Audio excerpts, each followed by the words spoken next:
Muy bien, mis hermanos, que el Señor les bendiga ricamente. Un privilegio el poder compartir con ustedes en este nuevo espacio, ¿verdad? La palabra que el Señor tenga para todos y cada uno de nosotros en este tiempo. No olvidemos que Él está interesado en nuestra vida desde antes de la fundación del mundo. Obviamente Él es eterno. Él nos vio en la eternidad a todos y cada uno de nosotros y Él conoce exactamente, ¿verdad? Nuestro corazón, conoce nuestras necesidades, conoce nuestros dolores, nuestros temores, nuestros miedos, conoce nuestras inseguridades y todo aquello que de alguna manera nosotros estamos experimentando en este tiempo. Y el propósito de nuestro Padre, ¿verdad? Siempre fue el que efectivamente nosotros podamos participar de su vida y que podamos realmente disfrutar de todo lo que Él es. Tú y yo no fuimos creados para la tristeza ni el dolor, sino fuimos creados para disfrutar de toda la vida, de todo el poder, de toda la gracia, de toda la provisión y de toda la eternidad que es nuestro Creador. Y es por eso tan importante que ahora el Señor, por medio del Evangelio y por medio de la gracia maravillosa que su amado Hijo Jesucristo presenta en nosotros, quiere que volvamos nosotros a encauzarnos dentro del propósito central del por cual tú y yo fuimos creados.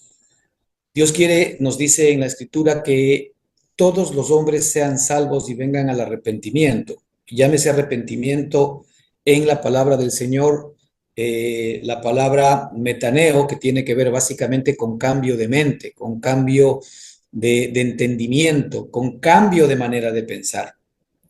Eso es lo que nosotros necesitamos, una mente distinta, una mente diferente. El Señor nos dice que si nosotros renovamos nuestra mente, seremos transformados. Transformados mediante la renovación de vuestro entendimiento. Y es por eso tan importante el que nosotros nos empapemos de una manera permanente y continua de la palabra del Señor. Nosotros tenemos que sumergirnos en su palabra, porque la palabra del Señor no es simplemente una palabra escrita, o no es filosofía, o no es simple y sencillamente doctrina. La palabra de Él es vida. Es decir, detrás de la escritura tenemos la palabra de Dios, y la palabra de Dios, ¿verdad? Es el espíritu de vida que nos es impartido por medio de esa palabra a todos y cada uno de nosotros. Es decir, todo lo que la palabra dice se convierte en realidad en nosotros en la medida en que nosotros tomamos esa palabra para nosotros mismos. Es decir, por ejemplo, el Señor dice que Él quiere que todos los hombres sean salvos. Ahora, esa es la palabra de Dios.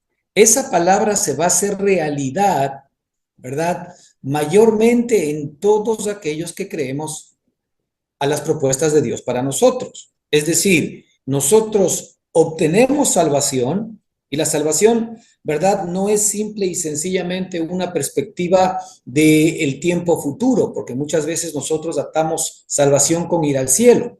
Digamos que eso es verdad, pero la salvación a la cual Dios quiere que ya nosotros tengamos acceso es aquella que arranca desde el día de hoy.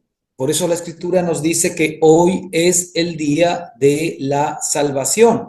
Hoy es el día en donde nosotros podemos recibir todo lo que significa salvación, ¿verdad? En el contexto de la palabra de Dios. Y salvación, ¿verdad? Viene de la palabra griega sotería. Y sotería tiene que ver básicamente con provisión, tiene que ver con sanidad y tiene que ver con liberación. ¿Cuántos de nosotros necesitamos liberación? Bueno, liberación de muchas cosas, liberación de muchos hábitos, liberación de deudas, liberación de problemas, etcétera.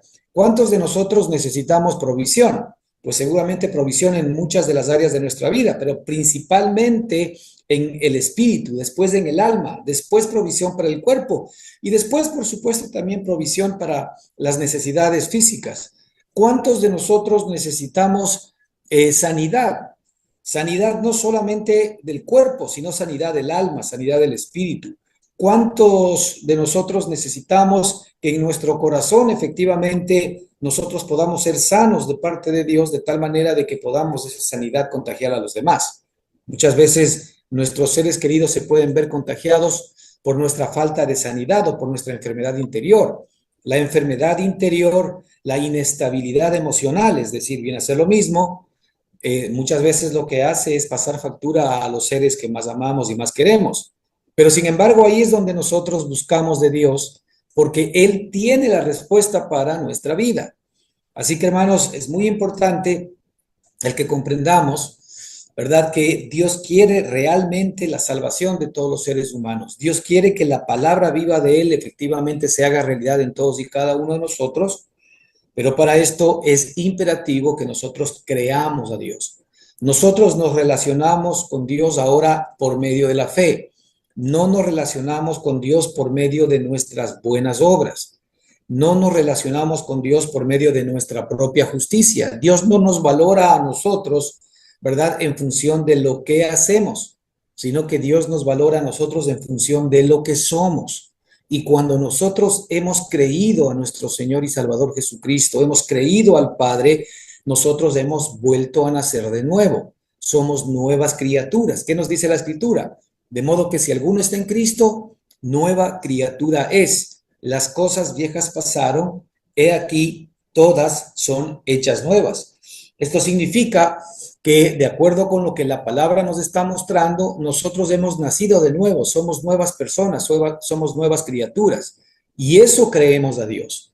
Y efectivamente la realidad de esas palabras comienzan a convertirse en experiencia viva dentro de todos y cada uno de nosotros. Por eso es tan importante la Escritura. De hecho, la Escritura de sí misma dice que es la palabra profética más segura. ¿Qué significa eso?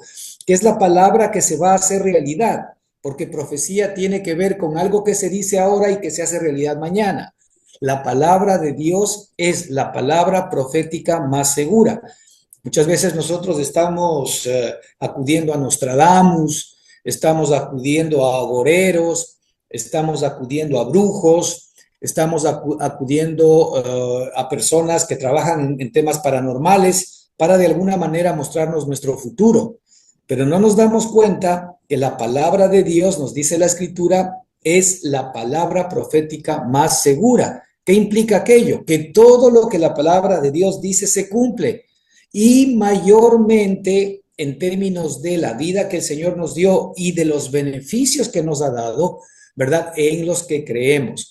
De ahí que nosotros ya no nos relacionamos con Dios en función, ¿verdad?, de nuestra propia justicia, de nuestras propias buenas obras, sino que nos relacionamos con Dios en función, ¿verdad?, de la nueva vida que la recibimos mediante la fe en Cristo Jesús.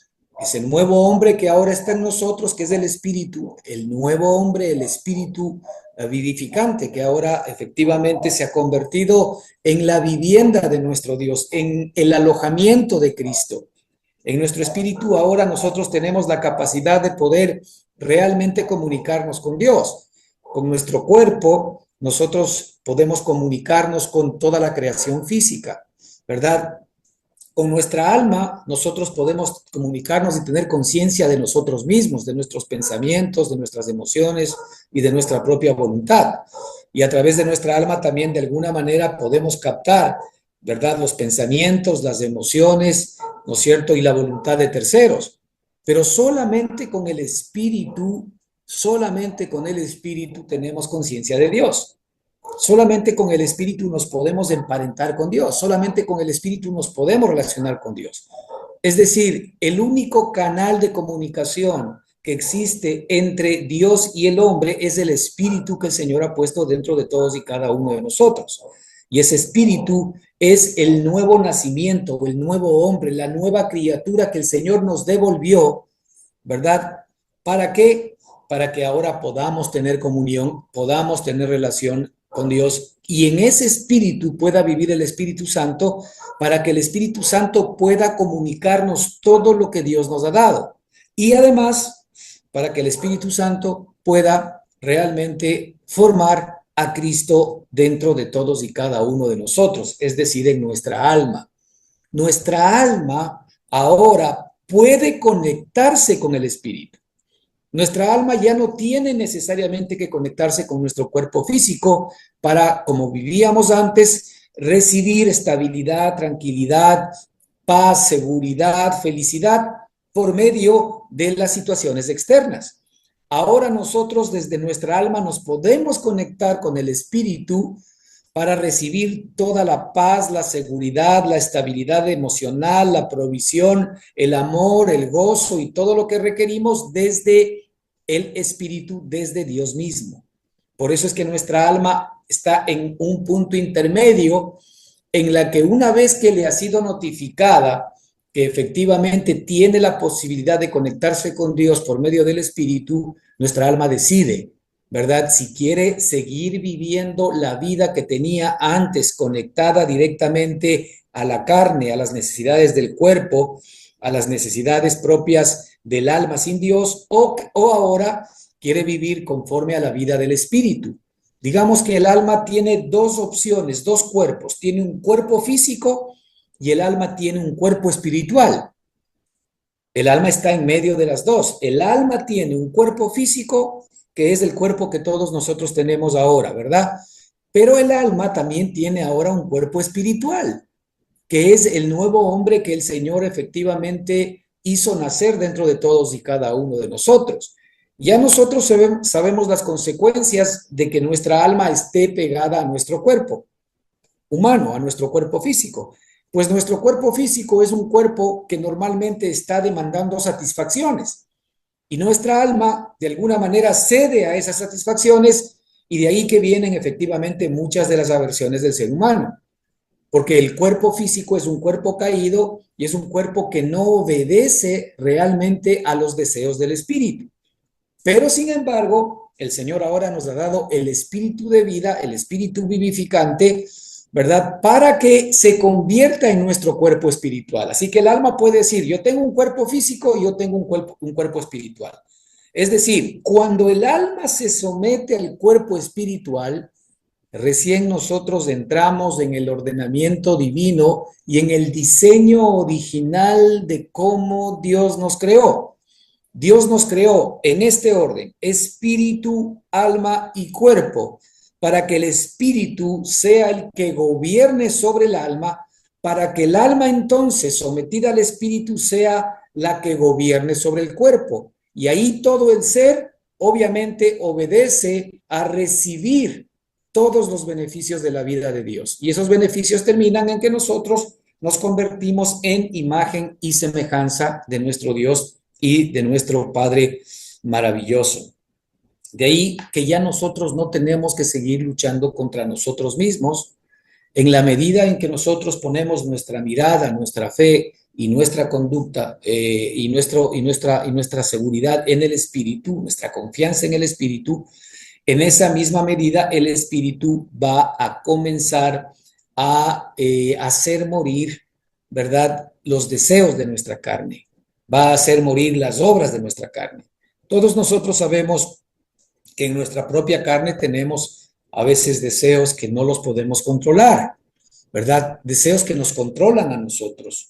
Tenemos de alguna manera inclinaciones que nos controlan a nosotros, que muchas veces quisiésemos controlar, pero definitivamente el Espíritu nos da a nosotros el dominio propio necesario para que podamos someter por medio de su poder todas aquellas cosas que de alguna manera nos pueden haber mantenido esclavos en nuestra vida pasada. Y nuestra vida pasada porque sabemos que, como dice la Escritura, que si estamos en Cristo somos nueva criatura, las cosas viejas pasaron. Y nuestro viejo hombre fue crucificado juntamente con Cristo, de acuerdo a Romanos 6:6, en la cruz del Calvario. Así que el punto central, hermanos, y el punto que nunca debemos olvidar, es que para aquellos que todavía no conocen a Cristo, es necesario el que efectivamente conozcan a Cristo, no como religión, no como doctrina, sino como la vida que efectivamente puede instaurarse o instalarse dentro de cada uno de nosotros. Es decir, Cristo dijo, yo he venido para que tengáis vida, y vida abundante, y vida en abundancia. Obviamente no se está refiriendo a una vida mejorada de la vida adámica, porque esa vida pues terminó en la cruz del Calvario y está sepultada. Se está refiriendo a la vida Zoe, a la vida de Dios mismo, a la vida eterna, a la vida que no tiene carencias, a la vida que no tiene dolor, no tiene insatisfacción, a la vida que es poderosa para enfrentar cualquier circunstancia o adversidad, como Cristo lo demostró en los días de su carne. a la vida que efectivamente no está atada, ¿verdad?, con una cadena en la mesa de una silla para no salir de su casa porque tiene temor de pecar. No, es la vida que efectivamente no peca, como dice la Escritura, y no puede pecar. El Señor nos ha dado en Cristo Jesús una vida que no peca y no puede pecar. Y no solamente eso, sino que además nos ha dado una vida, ¿verdad?, que el maligno no puede tocar. ¿Verdad? La vida que nosotros tenemos en el Espíritu no puede ser tocada por el diablo, por Satanás, por el maligno, ni por cualquier temor, ni por cualquier miedo, ni por cualquier circunstancia. Esa vida ya está instalada en nosotros del momento en que nacimos de nuevo. Ahora resta que esa vida efectivamente salga, se exprese y se manifieste, pero nuestra alma no permite el que efectivamente esa vida se exprese y se manifieste. Nuestra alma es como una suerte de una gran pared que se opone, una gran pared blindada, que se opone a que esa vida de alguna manera efectivamente pueda salir. La Escritura compara la vida del Espíritu con una paloma. El Espíritu Santo está efectivamente tipificado por una paloma, y la paloma es muy sencilla. La paloma pues se va al momento en que siente algún movimiento extraño. Pues en algún sentido el Espíritu está en nosotros, listo para poder efectivamente emerger, pero sin embargo el ruido que hace nuestra alma, el ruido que hace nuestra mente, el ruido que hacen nuestras emociones, el ruido que hace nuestra propia voluntad, no permite que efectivamente, ¿verdad?, el Espíritu se pueda manifestar. Por eso es necesario que la vida del alma se anule, en el sentido de que el alma no genere pensamientos, no genere emociones, no genere decisiones propias particulares sin que sean verdaderamente expresión y manifestación de Cristo. Es decir, Dios nos ha dado una mente para que sus pensamientos sean expresados a través de nuestra mente. El alma no tiene una mente para expresar sus propias opiniones o para expresar sus propios pensamientos. El alma recibió una mente para que sea llena de los pensamientos de Dios y que pueda efectivamente expresar y manifestar los pensamientos. Por eso es que el alma tiene que ser imagen y semejanza de Dios, ¿verdad? La mente tiene que ser imagen y semejanza de Dios. ¿Cómo la mente es imagen y semejanza de Dios? Cuando la mente es un envase de los pensamientos de Dios.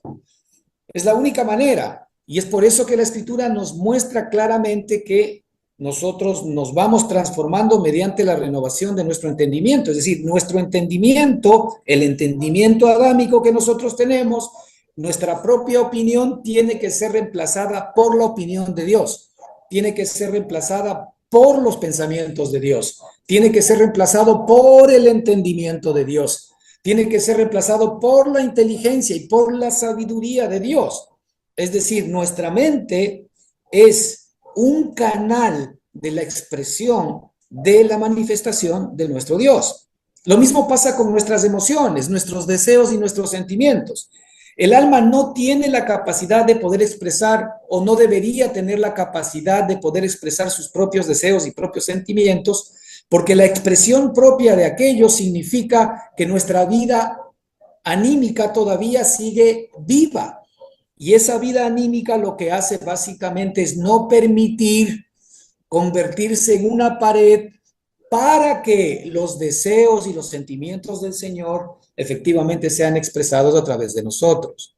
Por eso es necesario que también nuestras emociones sean tomadas por el gobierno del Espíritu Santo, para que las emociones de Dios, que son amor, gozo, paz, paciencia, benignidad, bondad, fe, mansedumbre, templanza, dominio propio, etcétera, sean manifestadas a través de nuestra propia alma.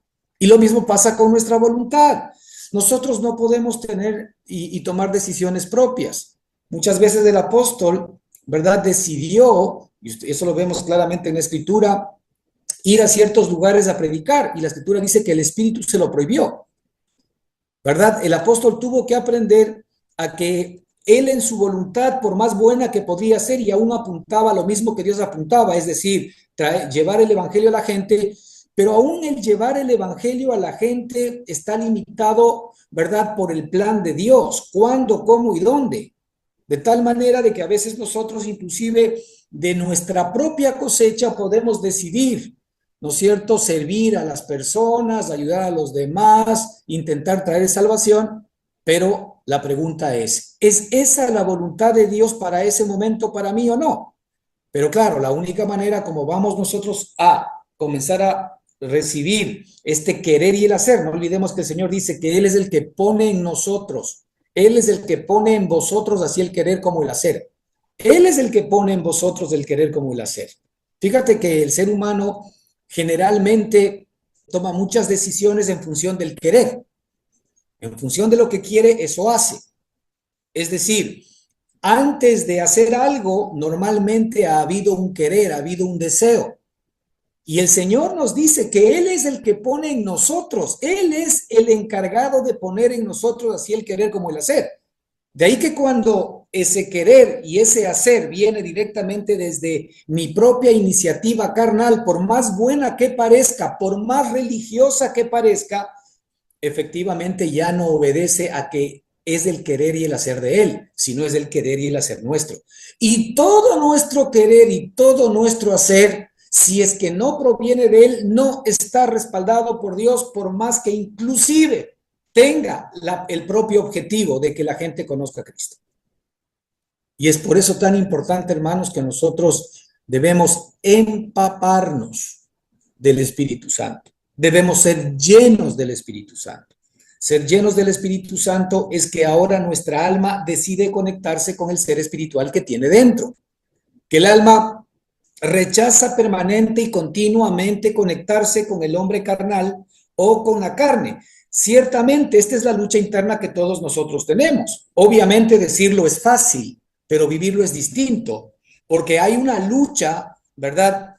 Como hemos visto las 2 semanas pasadas, hay una lucha que no es contra carne ni sangre, sino contra principados, contra potestades, ¿verdad? Contra autoridades, contra gobernadores de las tinieblas de este siglo. Es decir, nosotros tenemos una lucha, ¿verdad?, con Satanás mismo y sus huestes espirituales de maldad en las regiones celestes. Satanás intentando que nuestra alma, ¿verdad?, y específicamente nuestra mente, ¿verdad?, sea captada en su atención por las cosas del mundo, por las cosas de la carne, por las cosas pasajeras, ¿verdad? Mientras el espíritu está interesado, bajo la misma figura, en captar la atención de nuestra alma, pero hacia las cosas eternas.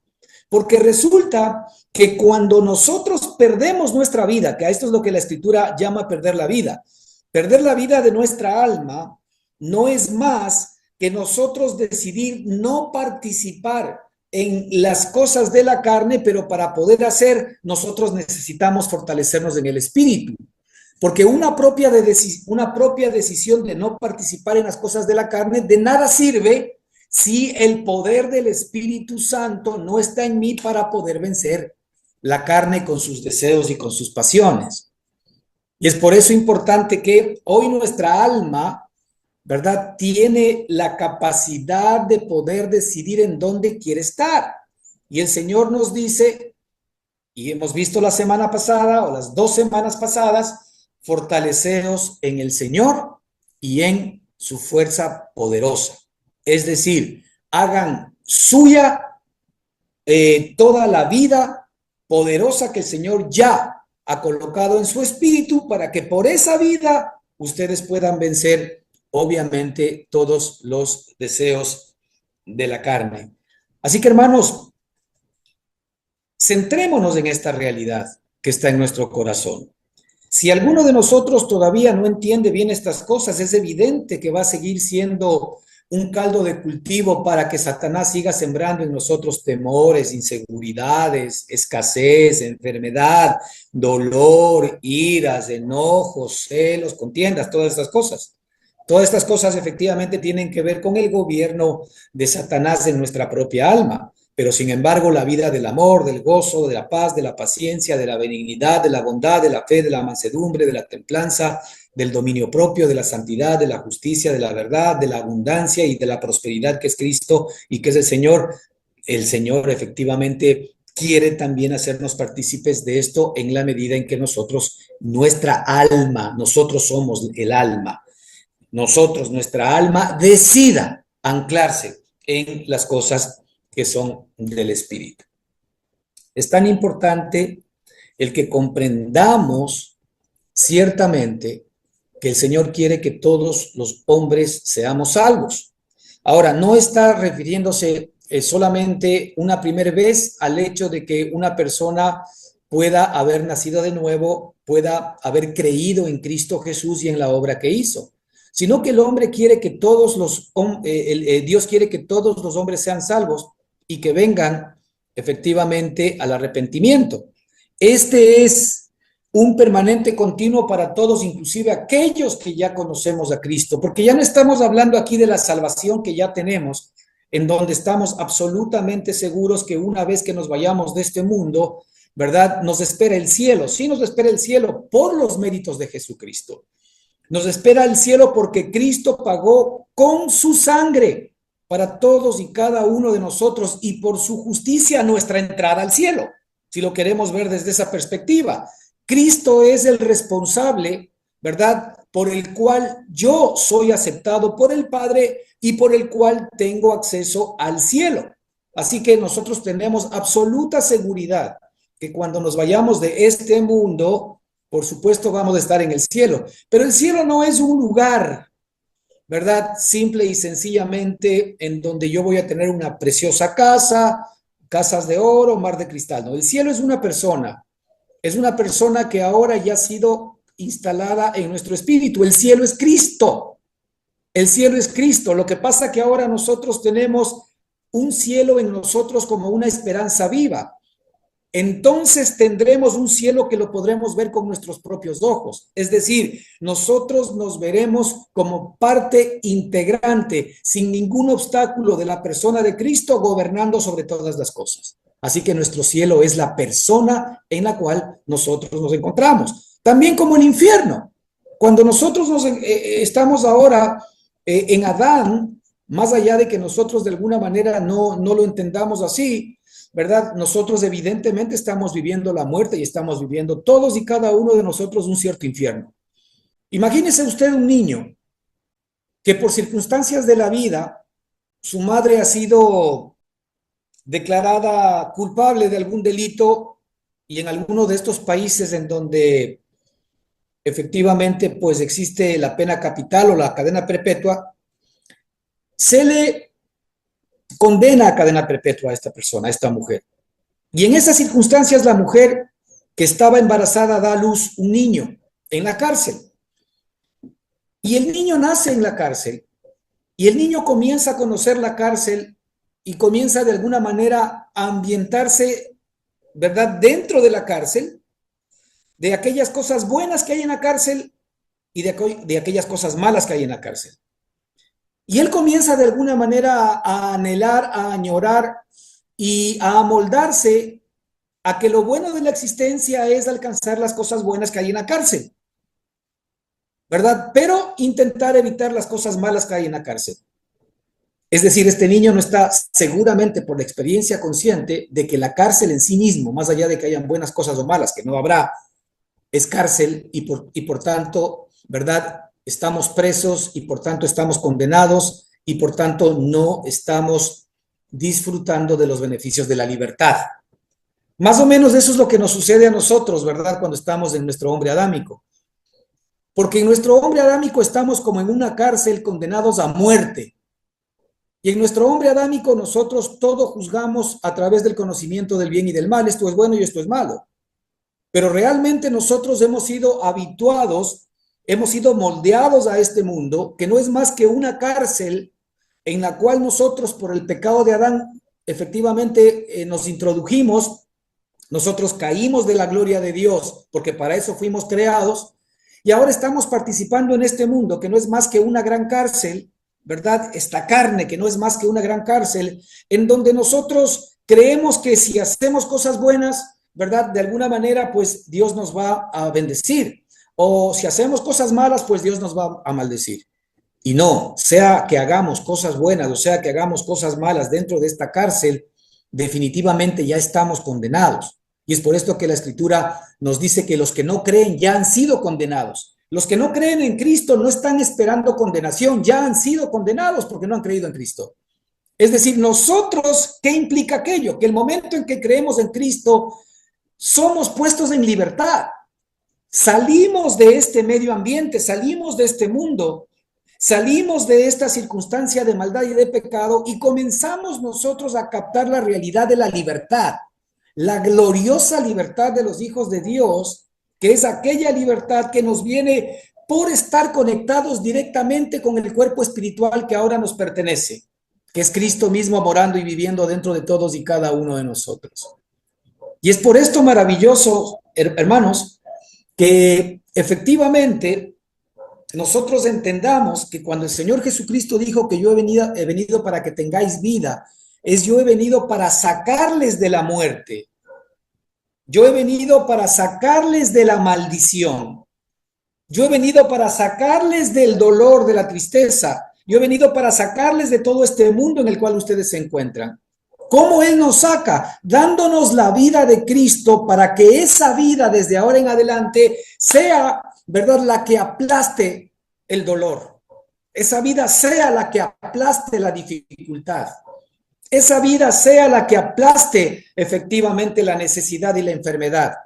Es decir, Dios no promete que cuando venimos a Él, ¿verdad?, simple y sencillamente los problemas van a dejar de existir. Dios lo que promete es que desde ahora nos va a permitir vivir, ¿verdad?, la libertad gloriosa de Cristo, que no tiene más que ser libre de todas aquellas cosas que a nosotros nos aquejan. ¿Qué significa el hecho de ser libre de todas aquellas cosas que nos aquejan, que nunca nos van a suceder? No, que no son lo suficiente fuertes y poderosas para milanarnos.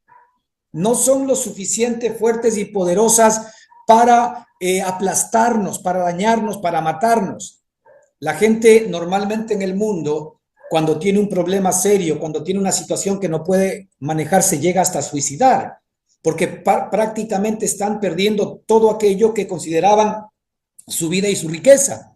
Pero resulta que ahora, al nosotros tener la vida de Cristo, como dijo el apóstol Pablo, porque todo lo que antes para mí tenía valor, hoy lo tengo por basura, a cambio de la excelencia del conocimiento de Cristo, es decir, la excelencia del conocimiento de la vida que Él ha puesto en nosotros, hace que todas las cosas que antes para nosotros tenían valor, dejen de tener valor.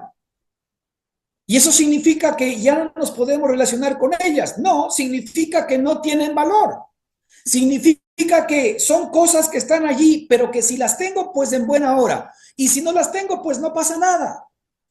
Yo ya no me estoy guiando por mi estabilidad emocional dependiente de que las cosas externas estén bien, dependiendo de que haya suficiente trabajo, dependiendo de que haya suficiente dinero, dependiendo de que efectivamente la situación familiar esté estable y esté bien, dependiendo de que haya salud, dependiendo de que haya provisión.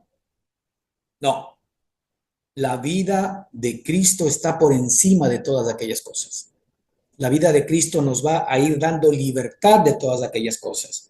La vida de Cristo nos va a permitir enfrentar las circunstancias más grandes que podamos tener y vamos a ver cómo esas circunstancias realmente se reducen a nada por el poder de Dios que de alguna manera está actuando en nosotros. Y esto tiene que ser así hasta que salgamos de este cuerpo de carne. Esto tiene que ser así hasta que salgamos de este cuerpo de carne.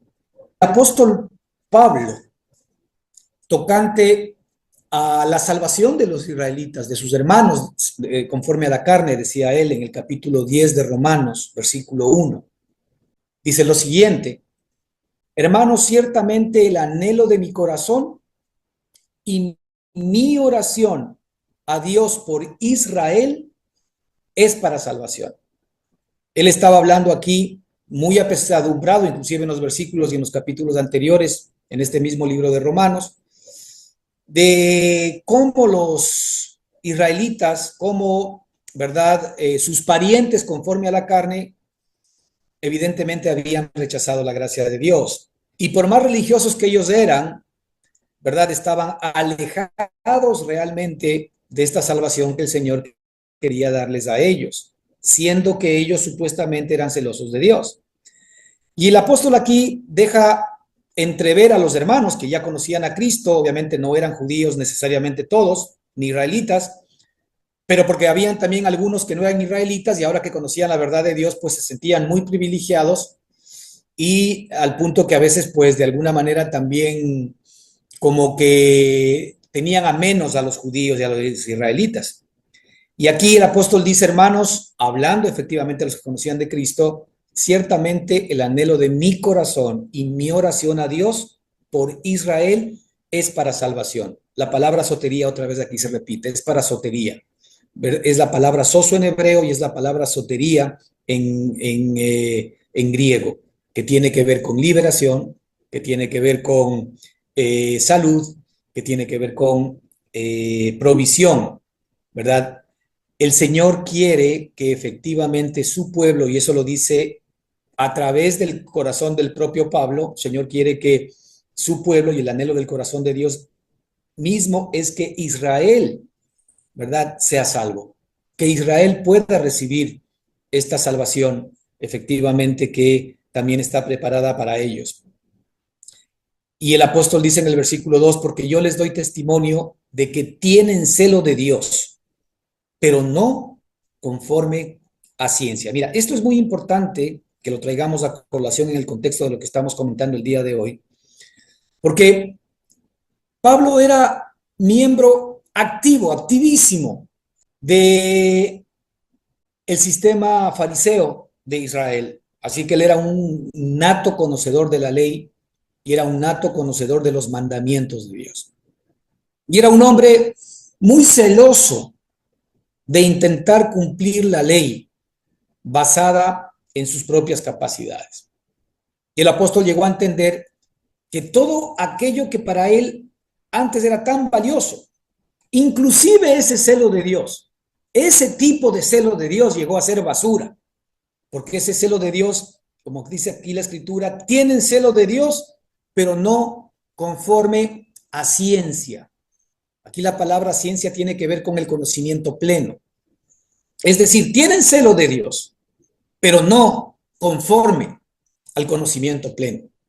Lo cual implica que hay algo importante, hermanos. Y esto tiene que ver muchísimo con el sistema religioso y el ambiente religioso en el cual nosotros nos encontramos. Nosotros podemos encontrar en muchas iglesias y en muchos ambientes religiosos que se habla de Dios, se habla de Cristo, pero tienen celo de Dios y tienen celo de Cristo no conforme a ciencia, es decir, no conforme al conocimiento pleno. Digamos que aquí la escritura nos está hablando de dos tipos de celo, ¿verdad? El celo de Dios que nace desde nuestra propia capacidad humana, desde nuestra vida humana, desde nuestra vida adámica, desde nuestra propia alma, para poder servir y adorar a Dios, y el celo que viene por el conocimiento pleno de Dios, que son dos cosas totalmente distintas y diferentes. Es muy importante que podamos ver esta palabra celo, porque de alguna manera esto nos puede ayudar a nosotros, inclusive, hermanos, a que haciendo alguna pequeña revisión interior respecto de qué tipo de celo es el que nosotros estamos de alguna manera poniendo o aplicando a Dios, ¿sí? O un celo negativo, sin conocimiento, sabiduría, ¿verdad? O un celo que sea motivado efectivamente por Dios dentro de todos y cada uno de nosotros y que viene a consecuencia del conocimiento de Dios mismo y no de nuestro deseo por simple y sencillamente tratar de agradar a Dios. Entonces aquí el apóstol dice, porque yo les doy testimonio de que teniendo celo de Dios, pero no conforme a ciencia, ojo, pero no conforme a ciencia, teniendo celo, pero no conforme a ciencia, porque ignorando la justicia de Dios, ahí viene el tema, el pleno conocimiento de Dios o la palabra ciencia ¿verdad? La palabra ciencia que nos permite efectivamente, desde la perspectiva divina, tener la mente de Cristo y acceder al conocimiento de Dios, va a darnos como consecuencia el hecho de que hay una justicia que solamente Dios de alguna manera propone y demanda. Y la justicia que Dios propone es su propia justicia. Y la justicia que Dios demanda es la justicia de Dios mismo. Ahora, Dios vino a hacer su propia justicia y Dios vino a mostrar su propia justicia por medio de su amado Hijo Jesucristo. Dios tenía, obviamente, no solamente que demandar esa justicia de él propia, sino que él tenía que venir a mostrar su propia justicia. Y es maravilloso ver cuando el Señor Jesucristo viene al mundo y entra y dice, yo no he venido al mundo para abrogar la ley, porque sabemos que la ley es buena, santa y justa. Yo no he venido al mundo para abrogar la ley, sino he venido al mundo para cumplir la ley. Fíjate que todos los seres humanos, y en este caso los israelitas, específicamente cuando me refiero a este conglomerado humano, los israelitas, una vez que obtuvieron la ley, el celo que se les trataba de instalar en sus propios corazones era un celo permanente por poner en práctica efectivamente las obras de Dios, las obras de los mandamientos, las obras del judaísmo. Porque el cumplimiento de la ley, es decir, el cumplimiento de los mandamientos y de los ritos, ¿verdad? Que de alguna manera permitían cumplir esos mandamientos, significaban para el hombre que los pueda cumplir bendición tras bendición de parte de Dios. Pero lo cierto, hermanos, es que sabemos que no hay un solo hombre sobre la tierra capaz de poder cumplir los mandamientos de Dios.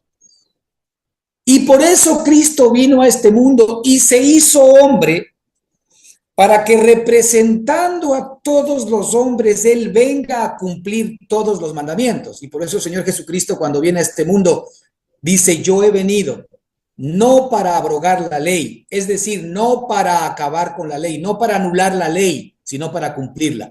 Era necesario que exista un ser humano, un hombre que cumpla la ley, para que por ese hombre que cumpla la ley, nosotros tengamos derecho, como hombres, ¿verdad?, a poder también ser introducidos por ese hombre en esta misma justicia. Es decir, nuestro Señor Jesucristo era el vehículo del Padre en el cual Dios venía para, en términos humanos, en términos de carne, el Señor poder cumplir toda la ley que Dios mismo había demandado. El único que podía cumplir la justicia que Dios había demandado, que es su propia justicia, el único que podría cumplir los mandamientos que Dios había mandado, que eran sus propios mandamientos, era el propio Señor y Salvador Jesucristo, que no era más que el estuche, que no era más que el recipiente o el vaso que contenía todo lo que Dios es. Es decir, Dios mismo en Cristo tenía que venir a cumplir la justicia que él estaba demandando. Y esto es algo que se nos hace real a nosotros cuando comenzamos a caminarnos en el conocimiento pleno. Si nosotros no estamos conectados al conocimiento pleno, es decir, al conocimiento de la mente de Dios mismo, no se nos revela esta realidad que solamente Cristo fue capaz de poder cumplir la voluntad de Dios, que solamente Cristo fue capaz de cumplir al 100% los mandamientos de Dios, que solamente Cristo fue capaz de satisfacer las demandas del Padre. Y claro, cuando nosotros de alguna manera todavía seguimos intentando agradar a Dios, aun cuando tengamos celo de Dios, pero basados en nuestra propia justicia, basados en nuestras propias capacidades, tenemos un grave problema. Y es por eso que debemos tener cuidado con lo que escuchamos, porque muchas veces sin que nos demos cuenta todavía se sigue predicando en muchísimos lugares, ¿verdad?, la responsabilidad que tiene el hombre por obedecer los mandamientos de Dios. Ojo con eso. Y cuando hablamos de obedecer los mandamientos de Dios, hablamos de obedecer los 10 mandamientos y obedecer la ley. Ninguno de nosotros está capacitado para obedecer los mandamientos de Dios. Solamente Cristo fue el único capacitado para hacerlo. Ahora nosotros, una vez que estamos en Cristo Jesús, efectivamente, una vez que recibimos la impartición del Espíritu y nos hacemos uno con Él, vamos experimentando la justicia de Dios en nuestra propia vida. Pero ya nosotros no somos, ¿verdad?, aquellos que debemos cumplir los mandamientos de Dios, porque Cristo ya los cumplió por nosotros. Ahora nosotros somos los que tenemos que hacer nuestra la justicia de Cristo, la justicia de Dios, la que se nos ha regalado por medio de la fe. Entonces, la escritura aquí dice, porque ignorando la justicia de Dios, fíjate, ignorando la justicia de Dios, ¿cuándo se ignora la justicia de Dios? Pues la justicia de Dios se ignora por la falta del pleno conocimiento. Por eso dice aquí la escritura que tienen celo de Dios, pero no conforme a ciencia. Es decir, no conforme a la mente de Dios, no conforme al entendimiento de Cristo, no conforme, ¿verdad?, a lo que verdaderamente Dios está demandando. Porque ignorando la justicia de Dios, y ahí viene el problema serio, y procurando establecer la suya propia. Cuando nosotros, hermanos, no tenemos conciencia de esta revelación de Dios, no tenemos conciencia del conocimiento pleno aún, ¿verdad? Todavía nosotros vamos a intentar seguir relacionándonos con Dios en función de establecer nuestra propia justicia. Esto es verdaderamente un problema. Es tan problema que el propio apóstol Pablo, aun cuando Pedro era mucho más viejo que él en la fe, tuvo que jalarle de las orejas y le tuvo que llamar la atención en frente de todos los hermanos cuando en una visita de los judíos hacia uno de los pueblos, no me acuerdo qué pueblo era, pero era un pueblo pagano, obviamente, que había creído en Cristo, y ellos estaban trayendo en su corazón la salvación ya no por obra, sino por gracia. El apóstol Pedro estaba compartiendo con Pablo, estaba compartiendo con los hermanos, y cuando vinieron los judíos, dice que se retraía porque tenía temor de los judíos. Es decir, los judíos todavía demandaban que los cristianos, para que sean verdaderamente cristianos, pues arrastraban todavía todas sus normas antiguas de la ley, todavía debían cumplir la ley y debían cumplir los ritos de la ley. Y el apóstol Pedro, pues, le regañó duramente el apóstol Pablo le regañó duramente a Pedro por esta conducta, en función de que eso insinuaba o de alguna manera distorsionaba esta posición, que ellos no debían procurar relacionarse con Dios estableciendo su propia justicia, porque no habían todavía recibido esta revelación que es conforme al pleno conocimiento, a ciencia. El pleno conocimiento es el conocimiento pleno de Dios. El único que tiene pleno conocimiento es Dios. Por eso aquí la palabra ciencia tiene que ver con el conocimiento y con el pleno conocimiento de Dios. Entonces, ese conocimiento, es decir, esa mente que el Señor nos ha dado en el Espíritu, va a notificar a nuestra alma que ya nosotros no tenemos que relacionarnos con Dios nunca jamás procurando nuestra propia justicia. Dice, porque procurando establecer la suya propia, no se han sujetado a la justicia de Dios. Fíjate, ¿qué es lo que Dios está demandando de todos nosotros? Que nosotros ya no nos sujetemos más a establecer nuestra propia justicia, sino que nos sometamos a la justicia de Dios. La justicia de Dios tiene nombre y apellido, se llama Jesucristo. Jesucristo es la justicia de Dios, es decir, no se han sujetado a Jesucristo, que es la justicia de Dios. Jesucristo es la justicia de Dios. Cuando nosotros ya tenemos a Cristo dentro de nosotros, tenemos este absoluto de Dios, que es la justicia de Dios. Así que el Señor, al haber puesto el Espíritu Santo en nuestro espíritu, simple y sencillamente nos ha dado todos los absolutos de Dios. Él es amor, Él es gozo, Él es paz, Él es justicia, Él es todo. La justicia de Dios es un absoluto de Dios. La justicia de Dios es una persona.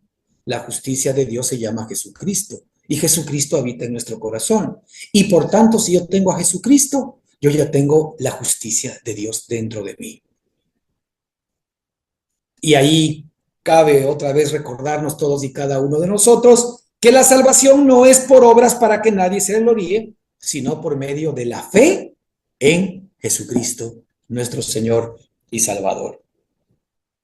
Entonces, es importante, hermanos, que nosotros cuando nos relacionemos con otros creyentes o con otras, tal vez, inclinaciones doctrinales distintas, veamos si es que la gente verdaderamente está poniendo su corazón y está buscando relacionarse con Dios, ¿verdad? O con su propia justicia o con la justicia de Dios que es Cristo Jesús. De ahí que Cristo es nuestra justificación. De ahí que Cristo es nuestra sabiduría. De ahí que Cristo es nuestra santificación. Y de ahí que Cristo es ciertamente nuestra redención. Eso nos muestra la Escritura. Cuando en ciertas congregaciones todavía se está predicando nuestra propia conducta, se predica nuestra conducta, se predica nuestra manera de conducirnos, se predica nuestra obligación de hacer esto o no hacer esto, de sí y no. Evidentemente se está poniendo el foco, ¿verdad?, más importante que a Cristo mismo, a nuestro propio testimonio. Y no es que nuestro testimonio y no es que nuestra manera de ser delante de los demás no importe, por supuesto que importa, pero importa cuando efectivamente es Cristo realmente haciendo en nosotros lo que le agrada a Él mismo. Es la nueva vida de Cristo poniendo en nosotros el querer y el hacer por su buena voluntad. Es Él mismo trabajando en nosotros por su poder y su potencia. Es su propia justicia manifestándose a través del nuevo hombre por medio de nuestra alma y ya no el sometimiento de nuestra carne por nuestras propias decisiones o por efectivamente tratar de mostrar a Dios nuestra propia justicia. Hermanos, se va una carga enorme del corazón cuando nosotros entendemos que Dios sabía de antemano que nosotros éramos incapaces por nosotros mismos de cumplir sus mandamientos, de cumplir sus leyes. Es realmente un peso que se nos quita de encima cuando sabemos que efectivamente el Señor sabía que por nuestra carnalidad, por nuestra naturaleza caída, era imposible el que nosotros podíamos cumplir con sus mandamientos. Así que el Señor no mandó sus mandamientos para que nosotros los cumplamos. El Señor nos envió sus mandamientos para que nosotros sepamos que somos incapaces de poderlos cumplir y por sobre todo se haga real en nosotros el pecado que mora en nosotros. El Señor quería que nosotros estemos conscientes de que nuestro pecado es tan grande, es tan fuerte y es tan poderoso, ¿verdad? Que por más esfuerzo que nosotros hagamos de portarnos bien, de comportarnos bien o de hacer bien las cosas, el pecado siempre saldrá airoso. Porque el mandamiento lo que hace básicamente es dar gasolina para que el pecado se fortalezca y pueda producir en nosotros todo tipo y toda especie de maldad y de contravención. Entonces, el Señor lo que quiere es que nosotros nos demos cuenta, como el apóstol Pablo en el capítulo 7 de Romanos, ¿verdad? Dijo, miserable de mí, ¿quién me podrá librar de este cuerpo de muerte? Porque he descubierto una ley en mí, que cuando quiero hacer el bien, hago el mal.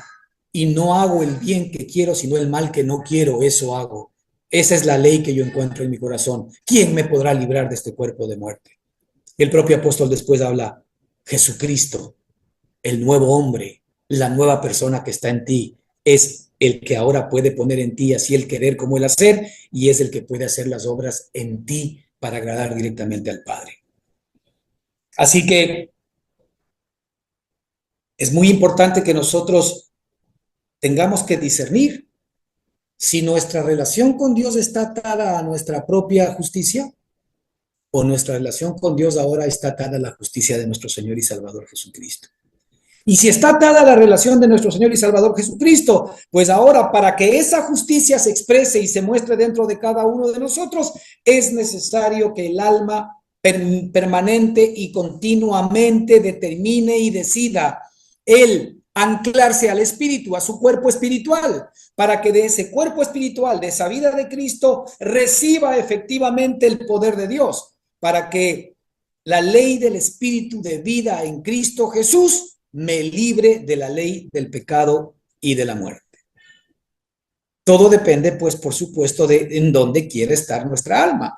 O nuestra alma sigue anclada al viejo hombre, o nuestra alma decide anclarse al nuevo hombre, que es el espíritu que ya está dentro de ella. Esa es la dicotomía que nosotros tenemos todos los días. Y esa es la decisión que debemos tomar todos los días. Si una alma no expresa la voluntad de Dios, si un alma no expresa la vida de Dios, si un alma no va recibiendo la construcción de la vida de Cristo dentro de cada uno de nosotros, es porque a pesar de que tenemos la vida de Cristo dentro de nosotros, todavía no hemos valorado suficientemente esa vida y continuamos anclados en el viejo hombre, continuamos anclados en el mundo, continuamos anclados en efectivamente convertirnos sin darnos cuenta marioneta de Satanás, para que él haga con nosotros lo que él quiera. Y ahí es lo que nos dice la escritura en el versículo 4, porque el fin de la ley es Cristo. El fin de la ley es Cristo. Fíjate que el mandamiento no era el fin. El mandamiento simplemente era un camino para traernos a Cristo. Eso significa el fin de la ley es Cristo.